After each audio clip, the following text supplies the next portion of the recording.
Hello, everyone, and welcome to the New Educators Department episode 2, here with Dr. Crook. Hello. One of our fabulous SPED faculty. Oh, stop. So fun. And also one of the faculty advisors for the Swift Society here at Ole Miss, so we are dressed very appropriately today. Because reputation is coming. It's coming, eventually. Eventually. It will be here before you know it. Okay, so you saw episode 1. I did. I got a text immediately asking when you could be on, so here you are. And one of those things is that you said that you want a quick fire questions. I did. So they're back. Woo! A lot of people really enjoyed it last time.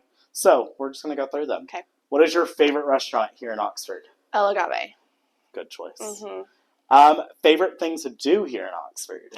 Oh, Square Books. All Yes. of them. I like going to all 4. Even Rare Square, just to look. If you have to choose a favorite of the 4, which is the favorite? Proper. Like, just the proper store with all of the options. Very fair. Yes. I go between that one and Junior. I do love Junior. That's where the young adult, and Yes. don't sleep on young adult books because they're so good. It's also just fun and colorful. It is. I enjoy it. Okay, what is your favorite music artist? I think I already know the answer to Taylor this one. Swift. So I've added some extra questions Okay, here. Great. Favorite album? Midnights. Favorite song? Bejeweled. Nice. Mm-hmm. Some But good you didn't choices. ask. But Yeah. my favorite. You didn't ask the question correctly. My favorite album is Midnights, but her best album is 1989 Taylor's version.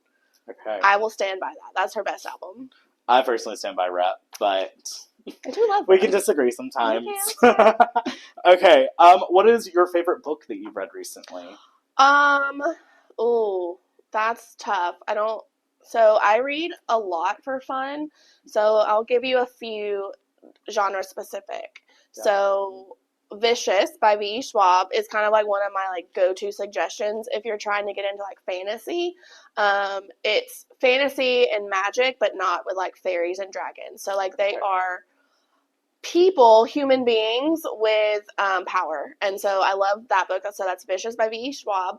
Allie Hazelwood and Emily Henry are my auto-buy rom-com authors. Yes. I love them. And then for a good thriller, Frida McFadden, you can get all of her books on Kindle Unlimited. So they're not going to win Pulitzer Prizes. They're not going to win like any writing awards, but they will keep you entertained. Okay. So, nice option. and I can't just pick one. Can't do that. Yes. Okay, and last question. What is your favorite movie? Oh my goodness. Can't just ask someone with ADHD their favorite anything. Come on now. Currently, I am in a binge watch like every other day of the Ballad of Songbirds and Snakes. Okay. The Hunger Games Yes. prequel. I fall asleep to that quite often. So that's a really good movie. I also just love like classics. I say classics, but like Forrest Gump is a very good one. Goodfellas is fantastic. So yeah, stuff like that. I don't know. I think that's great. My favorite answer is always Frozen. So, you kind of one up to me there. I like Frozen 2 better. I do enjoy Frozen 2 a lot. Show Yourself is a great song. Yeah, I agree. I'm glad it's in Fantasmic now. Oh my gosh, stop. If you can't tell, we're also both really big Disney fans. So I'm pretty sure I texted you that because I went to Disney for Christmas this past year, and that was the first time I'd seen Fantasmic since pre-COVID. Yes. So I had no idea what was coming. My friends and family had like kept it a secret from me. So like when Elsa and Moana show up and they're like singing those iconic songs, like I'm crying. Yes. It was so good.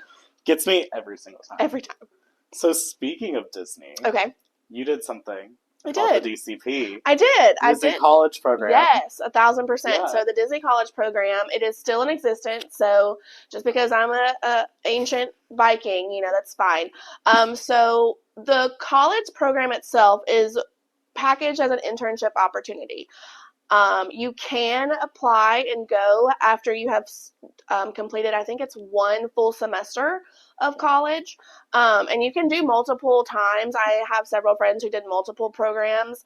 What I did and what I kind of potentially think is not the best way to do it, but if you're trying to decide what to do after college. So I graduated in December of 2012, and my program was January to August of 2013. And so if you are kind of like me and pretend you take maybe an extra semester to graduate, which is totally fine and totally normal, especially if you change your major, and so you graduate in December, you have that time in between graduation and grad school, which is what happened with me. And so I took the opportunity to go to Disney for that spring semester before I moved to graduate school. No, I was not a character performer. Unfortunately, I did not work at any of the rides or attractions. I worked merchandise, so I worked retail at the World of Disney at Disney Springs. When I was there, it was called Downtown Disney, which was the more iconic name. But so yeah, I worked retail. It was your typical retail job, different shifts. As a college program member, you typically do get the, can I say crappier on here? Yeah. The crappier shift. So my average shift was 7 p.m. to 1 a.m. But you get used to it. Things have changed now. When I was there, you get a ID card, so much like you get your student ID card here. You get an ID card, and that ID card could get you into the parks for free 98% of the time. Yeah. But I think now the rules have changed a little bit with how long you have to work before you can get access to the parks. But it's still a great experience. I met people from all over the world. I met and worked with people of all ages and abilities and disabilities, both what we would consider developmental disabilities or more physical disabilities. So it is an equal opportunity for all individuals to come and work at Disney. They do have a program at Disneyland in California. That one's a little bit more competitive to get into because it's a smaller park. But I love it. I tell people all the time to do it, especially if you've got that opportunity in between graduation and going to grad school. For sure. I do think that's like a great time to hop in. Oh, yeah. And just like go on down. You know? I mean, could you do more stuff appropriate or like more realistic towards your grad program? Sure. But also you could just go work for Disney. Yeah. And I mean, it's great life experience. No matter oh, what. absolutely. I mean, you learn how to work with different cultures and different people, of, like I said, ages and ethnicities. I had friends from New Zealand. I had friends from Australia and Ireland. They're just from all over. And then if you've never lived in a dorm, it's a great opportunity to learn how to live with people. It's a great opportunity to learn how to share a fridge, how to navigate bus schedules, how to navigate the military time because that's what they use there. So there's just opportunities so much. I loved it. Do it. So you brought up kind of your college experience. Tell us your education journey through college. Okay, so I went for my undergraduate degree, went to the University of Tennessee at Martin, which is a branch of UT in general. I started out as occupational therapy. So I thought I wanted to be an occupational therapist. And at the time, you did not have to have a terminal degree to go on to OT school. You only had to complete a course list. And that made me feel uneasy because I was like, well, what if I am terrible as an OT, or what if I change my mind? So I decided to do the prereqs and a psychology degree. And so my undergraduate degree is in psychology. And like I mentioned, I graduated in December of 2012. So probably like end of July, early August, I walked into my advisor's room and I was like, I don't want to be an OT. And she looked at me and she was like, okay, well, what do you want to do? And I had taken with her that previous spring the applied behavior analysis course. And I was like, well, can you tell me more about behavior analysis? Because I did really well in your class. I really liked that guest speaker that you had come named Joel Ringdahl. And can you just tell me more? And she kind of gave me her elevator spiel about behavior analysis, which I'm sure we'll get into. And so what we ended up doing is I did kind of like 2 independent studies with her. One, she ran a very, very small clinic in McKenzie, Tennessee, and so I kind of went and worked with her 1 day a week. And then she taught me how to read journal articles, and she taught me how to find conferences in like the second independent study that I did with her. And so I graduated in that December, knew I was going to Disney for the college program, and I applied to Southern Illinois University, which is in Carbondale, Illinois, for their behavior analytic master's program. And the reason I chose SIU is because of that guy, Joel Ringdahl, that I mentioned. That's where he was on faculty at. And so I went to SIU specifically to work with and learn from Joel. And while I was there, I had experience running like clinical work with his research grants that he had. And then I also did school consult work in some of the districts that are in and around the Carbondale area.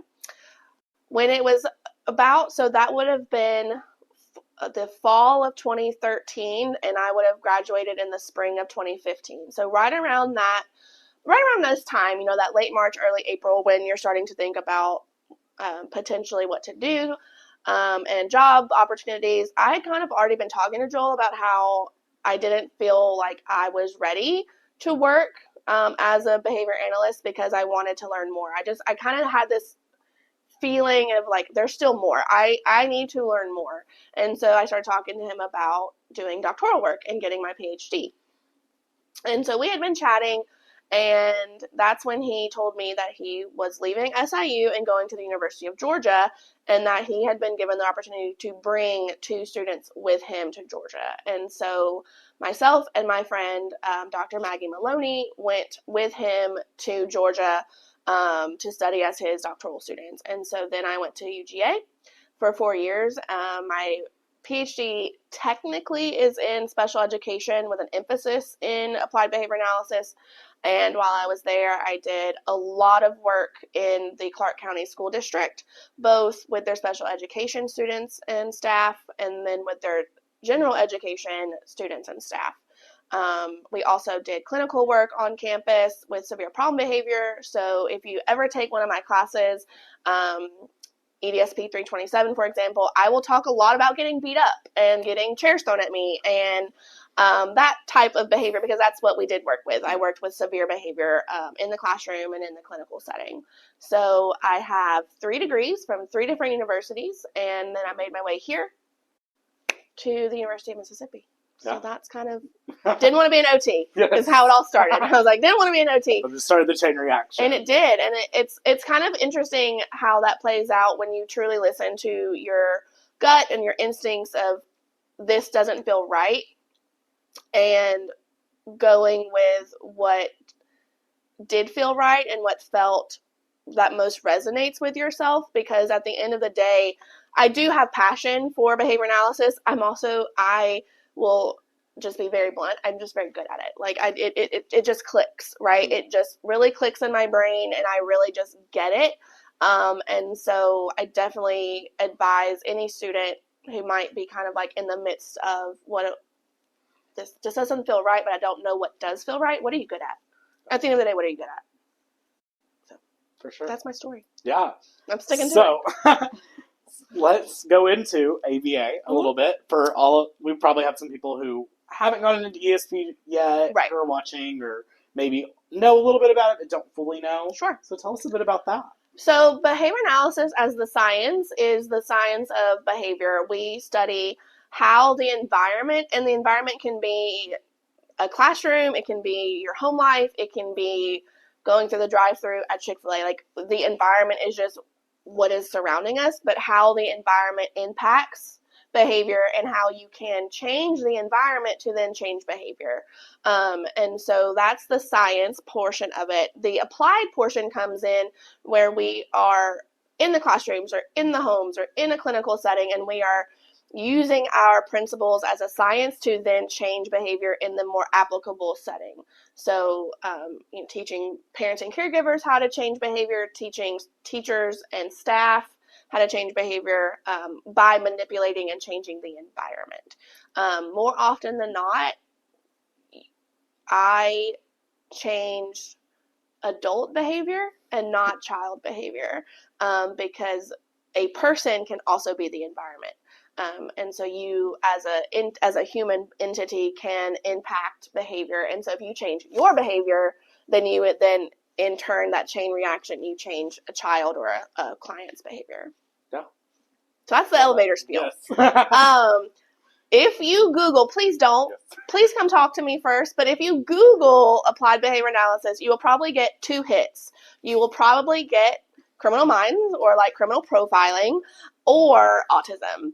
And while in our country and especially in our state of Mississippi, autism services are prevalent and are high. It's a high need area. That is not all that behavior analysts do. I worked for 3 years in Georgia with neurotypical students who had no disability on record, and the principles stay the same. And so just don't Google ABA. Come talk to me, come or chat with Seth, or just come ask. Just don't Google ABA, because I don't want anyone to think that, oh, all I can do is work with kids with disabilities, and that's not true. No. While it is true, you can 1,000%, and that is a high need area. That's not all that there is with ABA. Yeah, I'm very passionate about that. I love that. So we kind of have talked a little bit about your education journey, a little bit about ABA. So now let's move on to some Ole Miss School of Ed questions. Okay. First off, what brought you to Mississippi from? Yeah, so that's, I finished my doctoral work in May of 2019, so you have to back up the calendar and start thinking about that spring semester and even into the fall 2018 time. Knowing that I was going to graduate in May, knowing that I wanted to work in an academic setting and teach teachers or teach future behavior analysts, I've wanted to step back from clinical work and step back from working with direct clients and do more teaching. And so I started looking for job opportunities and applied here. I did grow up in West Tennessee, in Jackson, Tennessee, which is like an hour from Memphis. And so I saw the posting for the UM position, and I was like, oh, that would be great. It would get me closer to home, but not too close, because everyone needs boundaries with their family. And so I'm close enough for an emergency. It's only 2.5-ish hours. So I'm close enough. My brother has autism and an intellectual disability, and he's 22. And so this also brought me closer to him and closer to helping my family with respite, for him and them. So he comes to stay with me once a month. And things just always work out. That's kind of just the story. I applied, and I did a Zoom. Why am I blanking on that word? I think at the time it was Skype, because it was pre-pandemic. So we did a Skype interview, and then they brought me to campus, and I did a teaching presentation and talked about my research. And I guess they liked me because I'm here. Another piece of the position, though, was building the ABA program and going through the process of getting it verified and getting the syllabi approved. And so that was kind of like the crux of the position, is getting this program up and off of the floor and up and running. And so that's what I spent most of my first year and a half working on, even through COVID and the pandemic that we all experienced and lived through. And so I love it here. Are you going to ask me what classes I teach? I am. Okay, well, I'll just skip the question. So typically and now that the program is up and running, and we have 2 cohorts running at the same time, so I use a model where we have a second year cohort, so they are getting ready to graduate. They're in their last year, and then an incoming cohort, which is referred to as the first year cohort. They are coming in, and so we now, and I guess forevermore, have 2 cohorts running side by side, and so that has unfortunately reduced my opportunities to teach undergraduate. So currently the only course at the undergraduate level that I do teach is EDSP 327, which is the classroom and behavior management course. That's not to say that potentially in the future, maybe I wouldn't teach like a 208, which I think is intro to special education, or, I'm bad with numbers. I think the other course could be 407. That sounds right. The special education law. Yes, I believe so. So potentially you could see me teach one of those 2 courses, depending on the need and our faculty. At the graduate level, I really hang out in the ABA program. So I have taught ethics, and I've taught in the advanced course for the advanced topics and content course. I do a lot of supervision because in order to sit for the certification exam, you have to accrue 2,000 hours of field experience. So I do a lot of supervision. I have taught, again, I'm bad with numbers. I think it's EDCI 601, which is, I don't even know the name of the course, but it's kind of like a catch-all course that most of the master's students take. It's not assessments, but it's kind of like a history of education, and we talk about different theories of education and how to work that into your classroom. So that was a fun course to teach at the graduate level. I think that's the only, yeah. I hang out in the ABA program a lot. For sure. So those are the courses that I teach, and I jumped a question, so no apologies. So do you have like a favorite of those courses? We'll just keep going on those. I love 327. That is that's my opportunity, to kind of teach and demonstrate how to model a classroom. So one of my mottos and my go-to is practice what you preach, and really, I believe that if I'm going to stand up and teach about classroom management, then I should be modeling effective classroom management strategies. And so from the way that I set up my PowerPoints, they're very, I don't want to say blank, but they're very basic. I don't do a lot of color. I don't do a lot of like pictures, because this is it. This is the skeleton of the PowerPoint, and then however you take notes, or whatever works for you, that's how you should follow the lecture. My expectations for class are always the same. And so I model about expectations. And then when we get into specific classroom management strategies, like the good behavior game, I will model how to do that. And so 327 is really the opportunity for me to model good classroom expectations, but then really see the light bulb go off with students. And it happens throughout the semester when I start talking about behavior, and we talk about reinforcement and punishment, and how punishment is not necessarily a bad thing. We're just talking about, does it increase or does it decrease? And so I love that course for those reasons. At the end of the day, behavior is behavior. Yes. And we can change it. And if I can teach students to take emotions out when they're talking about tantrums, or they're talking about, maybe disruptive behavior. It's not personal. Behavior's not personal. And so I love that class for that reason. I do love my advanced course and the ethics course in ABA, but if I had to pick a favorite, it is my 327 course. I feel like that one also, it's a lot of people's second, full education class here. So, it's just an exciting time, because you're like, oh, I'm finally getting through my core curriculum, and things are starting to click. You're starting to learn a little bit more about the system. Yes, and I wish it was senior year. Yes, but it doesn't fit, and I understand that. But I've had a few sophomores take my course because of what they come in with their community college experience. As a sophomore, or even as a first semester junior, you're still so removed from the classroom that I wish it could be either spring junior or fall senior, but unfortunately that's not possible. So that's okay. It's out of my hands. But yeah, it is a fun course. I think it's fun. I think I'm great. And so I try to make it fun. I try to make it relevant. I also try to bring in colleagues that I know that are in the classroom right now, whether it be as an admin or as a teacher, so that they don't just hear things from me. They hear things from students, they hear things from teachers about students now. Yes. So, because the world be changing. Yeah. Okay. What is your favorite part of the School of Ed here at Ole Miss? Oh my gosh, y'all students are fantastic. And I think at the end of the day, what I also have learned and loved is that, I'm trying to think how to word it. So I'm so sorry. Y'all chose this, right? Yes. Y'all chose to be educators. And so when you come into the classroom and you come into my class or any class, it's fun, but you also know what the purpose is at the end. There is a light at the end of the tunnel. And so, there's hardly any electives, right, in our program.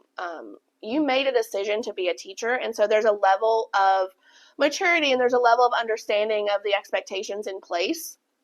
So I love that. I love y'all, the students. I also love the faculty, especially within teacher ed. I have friends across all 3 departments in the School of Ed, but as a department, teacher education, we collaborate. We're all very professional and want to help each other succeed. No one gatekeeps assignments. No, if I wanted to reach out, to Miss Katie Nairn, because I heard she had a great reading intervention lesson, she would have no problem coming in and doing a guest lecture for me.